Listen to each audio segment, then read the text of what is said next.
Do you prefer the snowdrops without a background or with a background?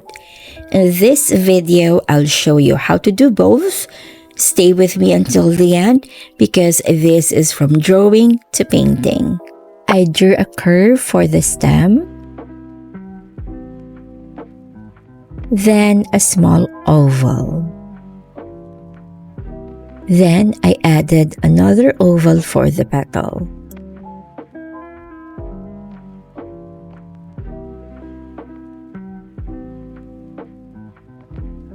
I drew a curved line to emphasize the shape of the petal. I drew a curved line for the right petal and made it longer, overlapping on the left petal. I darkened the stem and drew big curves on top for the leaf and stem. On the left, I will paint it with just the snowdrop, but on the right, I will paint it with background. So this is just a test and I'll show you how I'll do it and what it looks like when painting white on white paper. So I am using here Bao Hong Academy Hot Press Sketchbook. And I have here my mixing palette. This is ceramic. My watercolors, I have my pipette with me, 2 small jars of water, and I have here my round brushes. I use a 4H pencil and also kneaded eraser and my rug here. As you notice, we will be painting white on white, but here I drew 2 snowdrops so that I can show you what it looks like without the background and how you can do it on painting white on white and also with a background. Before we start painting, I'll show you the reference photo that I got from Unsplash. This is the reference photo that I will put into the description box. I will edit this to black and white. Okay. There. Let's do this. Now, on painting white on white, we will be painting only the shadows. So we will be focusing on the shadows and I will also draw the highlights here or where the shadows will be, and that will be our focus. Okay, so we have shadows here, this side, this part, little this area. Okay, this somehow here, and then here at the top we have somewhere here and here, and also lower part here and here as well, and also on the stem. So what will I do is first I will do underpainting with blue for those areas that have shadows for the stem and the leaf. Then I will mix color that we could use for the white. So I'll do first the shadows. I will prepare my French ultramarine. This is from Daniel Smith. I will wet my brush here. I will do this as I will mix color in tea consistency only. Alright? For painting and in painting watercolors, we will be doing only light values and light color. In painting in watercolors, we will do it light to dark. So as much as possible in painting, first to the first 2 layers or 3 layers, we will be doing it as light as possible. Then slowly we will be building up color. I will be focusing on the shadows and I will paint first the left side and then I will do the same on the right. Okay, now I will do wet on the areas that I will paint blue, and I am using size 7 round brush, and I will be painting this wet on wet just on some areas. Okay, I will start here in this area first.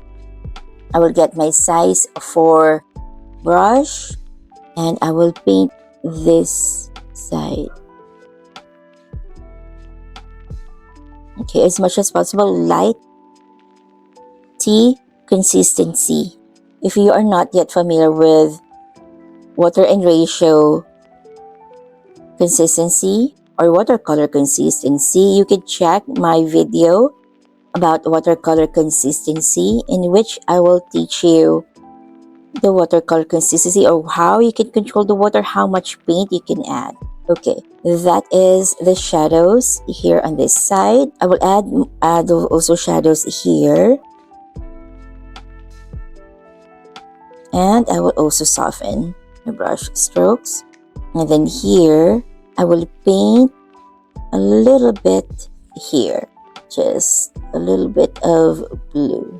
Right, I did this on wet, and I will soften my brush strokes. That's why I like using two brushes simultaneously. I will now on this sepal. I will wet this area. When you wet your paper, make sure that it's not very wet. Your brush should not be dripping wet.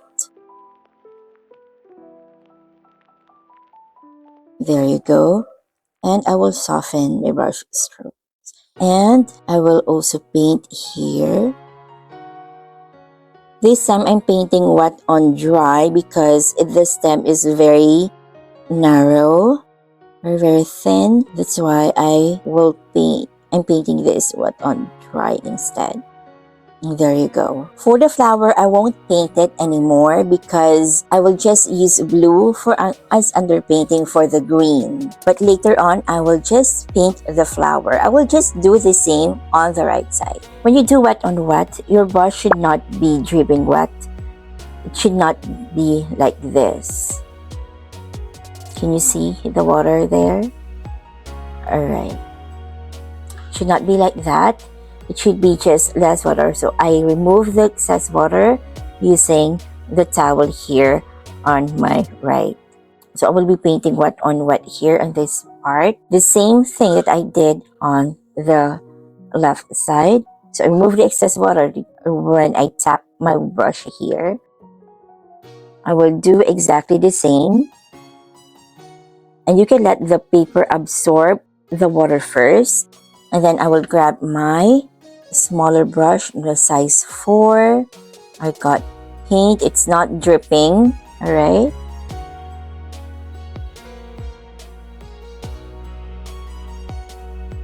Painting realistic subjects, your water on your brush should be controlled and not be dripping like what you do on painting landscapes or loose flowers. If this is damp, alright? If this is damp, when I smoothen my brush strokes, it's damp. I'll show you some closer look.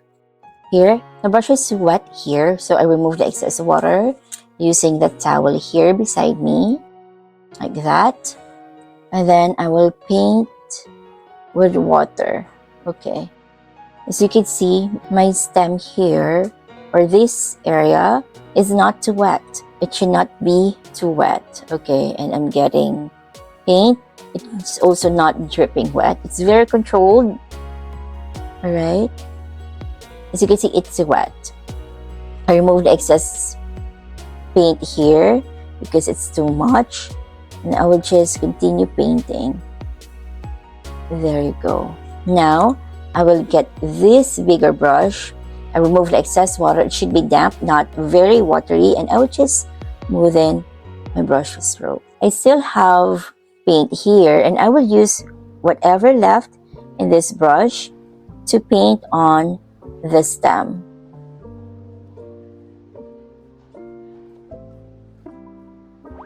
There. And I will get this brush again.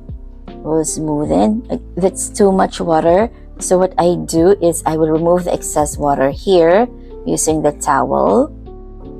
I remove the excess water here and I will just brush it off. Now I will just wet this area just a little bit and then use this brush to paint this side. And then smoothen the brush strokes. That's it. Okay, as an example, I will just paint this small area wet. Okay, now we are done on the first layer of the stem and the leaf. I will mix color for the flower. Now, we have blue and we will be painting white on white. So what I will do is that I will paint the shadows. To do that, I will just mix gray. So for mixing gray, I will just pre-wet this Spiral Scarlet, also from Daniel Smith, and I will mix it with the blue. While waiting for it to activate, I will also prepare my green, that is sap green, and I will use that to paint the leaf, but I will also mix it with other colors. I will just also pre-wet this French ultramarine, because I will use it to paint, and a little bit of mauve. Those would be the colors that I will be using. So I think my Spiral Scarlet is ready, so I will pick up a little bit of Spiral Scarlet and mix it with the French ultramarine here. It's more of orangey. I will add more water, and I will pick up more of French ultramarine. Okay, now it's grayish. It's starting to be gray. All right, there, it's gray. Then I will add more water. Okay, there you go. There. French ultramarine is granulating color, so make sure to always mix your color whenever you pick up. Okay, there. Now I will pick up some sap green. This is from Winsor & Newton Professional. Then I will also add a bit of blue or French ultramarine. This is from Daniel Smith. Now, to lower down the brightness of the green, I will pick up a little bit of mauve and I will mix it with the green. So for the green mixture, I have here Winsor & Newton Professional Sap Green and mauve, and a little bit of Daniel Smith French ultramarine. And this one is from Daniel Smith, French ultramarine, and Spiral Scarlet in tea consistency. If you could see, it's very, very watery. The paint is quickly moving on my palette, and that's what we need. I zoom in so you could see better and closely of what I'm painting and how I pick up color. So I have here this gray mix here. I will mix it. Before I will start painting, I will just remove the excess pencil lines. I will start on the left. And remember, as you paint with a reference photo. Make sure to have the reference photo beside you using your phone. I prefer using my phone because you can easily see and zoom in your reference photo. Now, I will start here on the left. I will have this bigger brush, wet, and I will start painting here on the left side.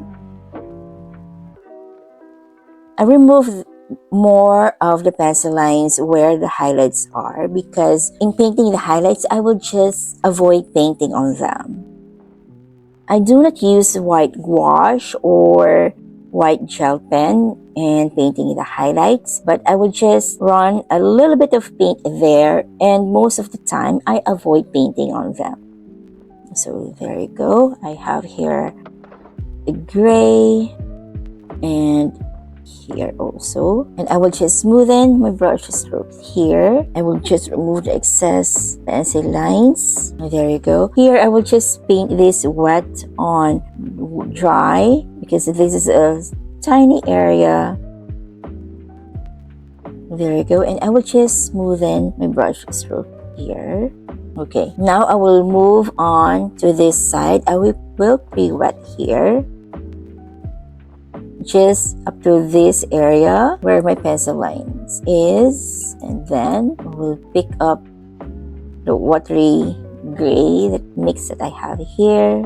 I will paint this part later on. There you go. So up to there, I will smoothen my brush strokes here. I will brush a little bit of gray on this side, just a little bit, and here I will remove the pencil lines, and I will paint wet on dry on this area. There you go.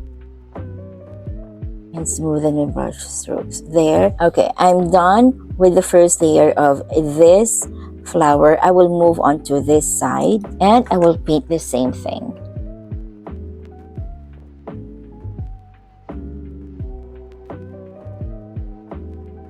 Okay, now I will paint the middle part. I will do this wet on dry.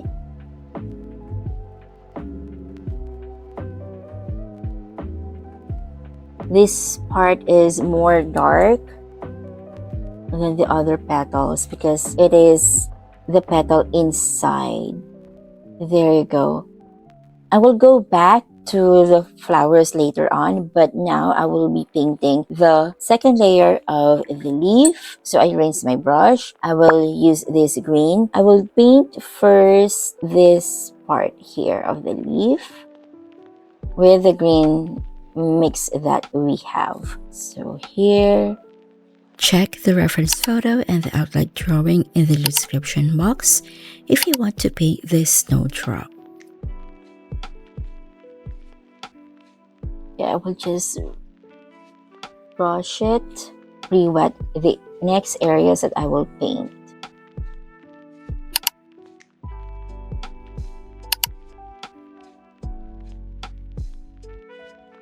And going down here, I will soften this with a big brush. Remember that your brush should be damp.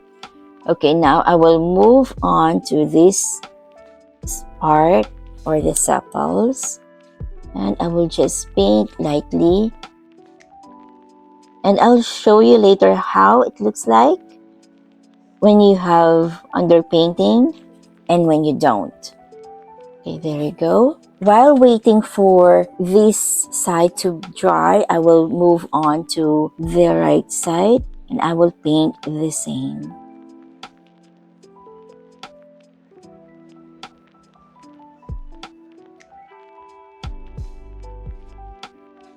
I will just smoothen this.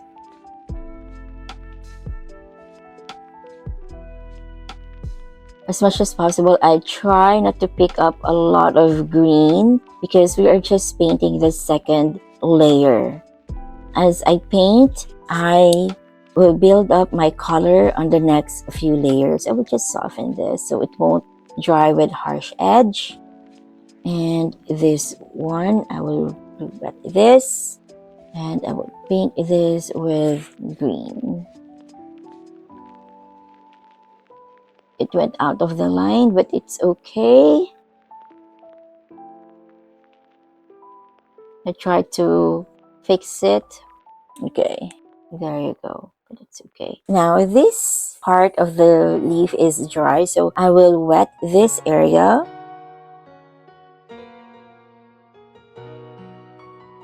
And pick up some green. This area is should be lighter than this part on the left, but I will build the colors later on. I will just soften my brush strokes here and here as well. I make sure that your bigger brush or the other brush should be damp, alright? Or else it will spread your paint all over and we do not want that. There should be shadows here, so I'm trying to move the paint here. There you go. And brush it off. Brush it off here. I will do the same on this side. There, as like that. It's just happened that I picked up a lot of paint earlier here. And if you notice, I did not pick up color yet. I use the paint, whatever left on my brush. There you go. And just soften. There you go. I still have paint on this brush and I will use it to paint the stem here. And also try to avoid not touching this area because it's still wet and I might smudge it. That's why here I am just using the tip of my brush. And we'll pick up the color here that went out of the line. And I will paint on this side as well. So I'll be painting just 2 snowdrops at the same time. But later on, I will just leave the left side without a background. I will paint the background later on. Okay, there you go. Now we're done on the second layer. of the stem and the sepal, we will move on to the flower. Now we will be painting the second layer of the flower, and what I will do is I will paint it wet on dry. I added more blue on this gray mix and I pick up a bit of color. I will start painting on the left here, and this time I am focusing on the shadows. It has a lot of water, so I will remove the excess water. It's still watery though, but it is more darker than the previous one.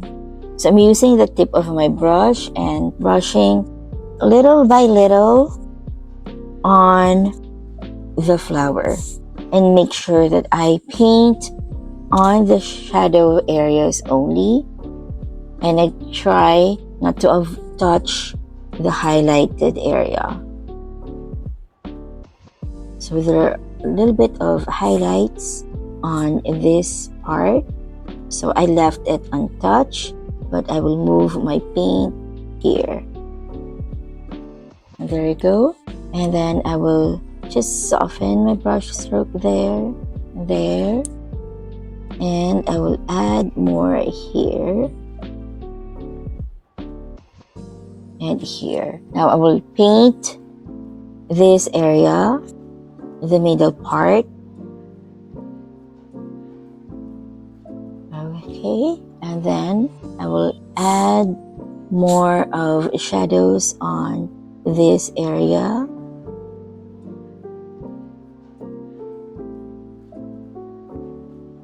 There, and some of shadows here and here too. It has a lot of water.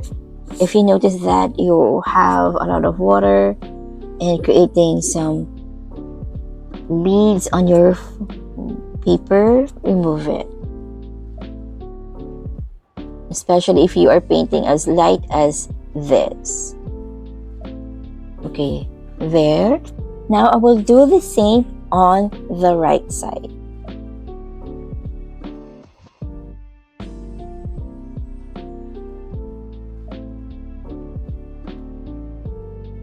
Okay, now we are done on the second layer of the flower. I will be painting the third layer of the leaf. This time I will be painting wet on dry. I will start here, but I will still have my bigger brush ready to soften some of my brush strokes. Okay, there. As you can see, I didn't mix more of the color or green, but I just use whatever I have here and adding more green as much as possible to the areas that need more green. Here, I will just soften my brush stroke here on this side and also here. Before it will dry completely, I will add more of green here. There we go. And more of here. There. And also here in this part.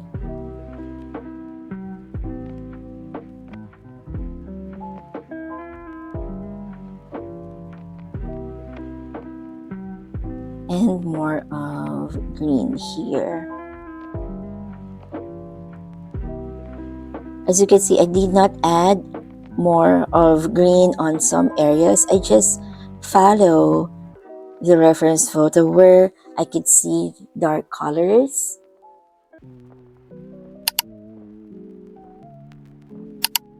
And I will add more green here.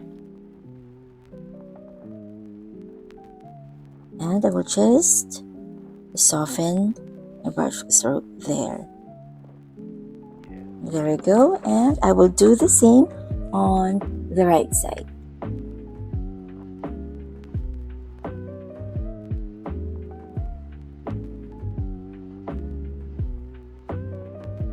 This time I will be painting on the stem. Again, wet on dry.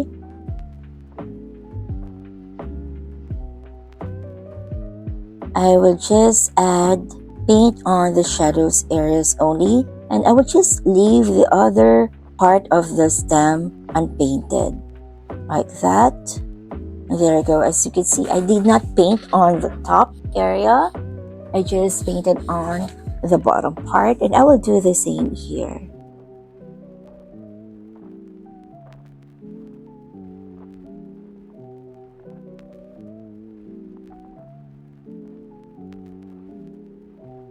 Now I will paint on the sepals, and I will just add paint on the areas with shadows. And as I paint, I follow the shape of the sepal.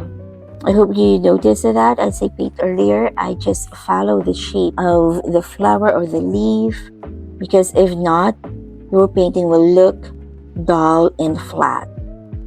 There you go. And added another layer right away of green. And I will do the same on the other side. This time I will add color or intensify the shadows on the flower. And I will be using just the tip of my brush to paint, because I will be also painting the details there. And also again, this is painting wet on dry, but as much as possible, since this is white on white, I'm painting very light. It's just that I build up my color and the shadows. There you go. And more of shadows here on this side, like the inside petals. There you go. And I will do the same on the other side. This time I am done with the flowers. I will just paint more of details, especially on the white flowers. You could layer your flowers as much as you want, but for me this is already enough.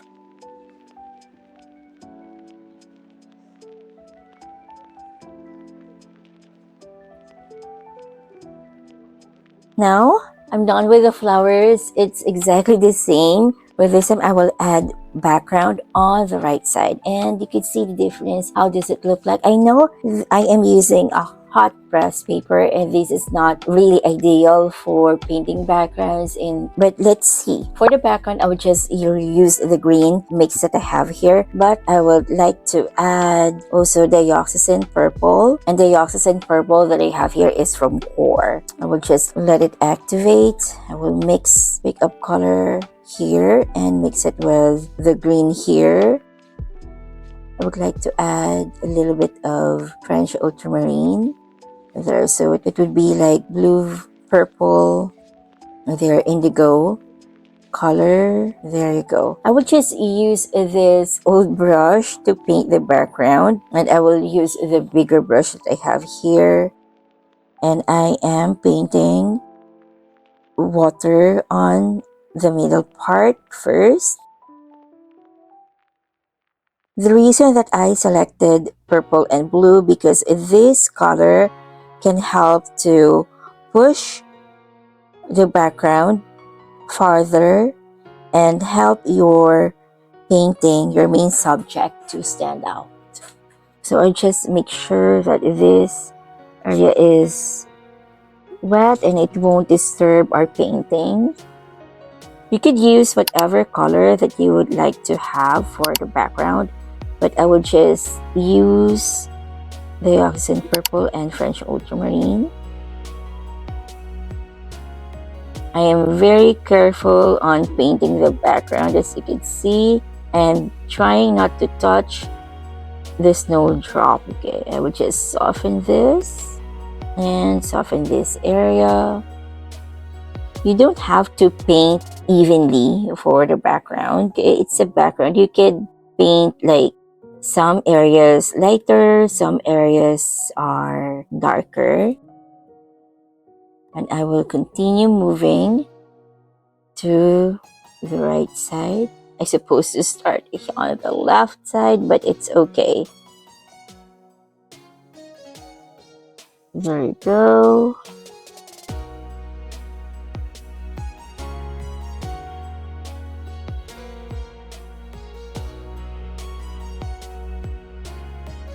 You can make it as dark as possible if you want to. You can make it as light as possible. It's up to you.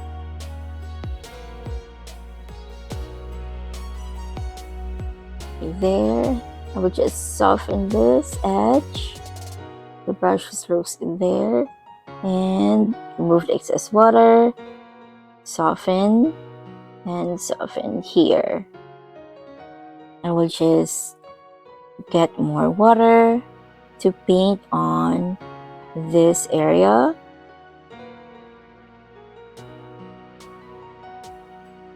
You could use indigo, you could use other colors that you have available on your watercolor palette for the background. It's up to you.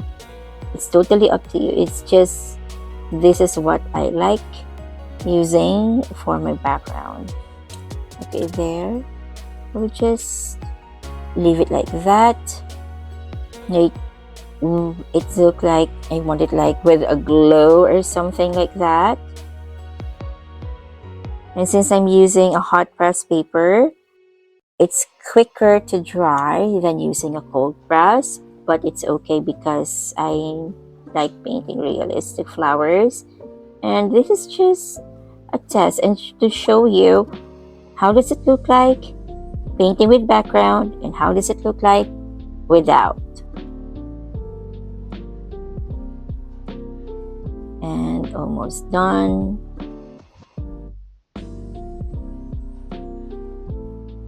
You could also add more of texture on your background, or like you could drop water, or you could drop salt if you would like to create more of blooms.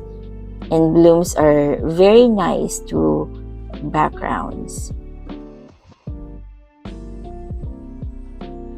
And I will just let it dry, and for me this is done. Do you prefer without a background or with a background? Try this on your own. If you want more tutorials, check the playlist here to guide you with your watercolor journey.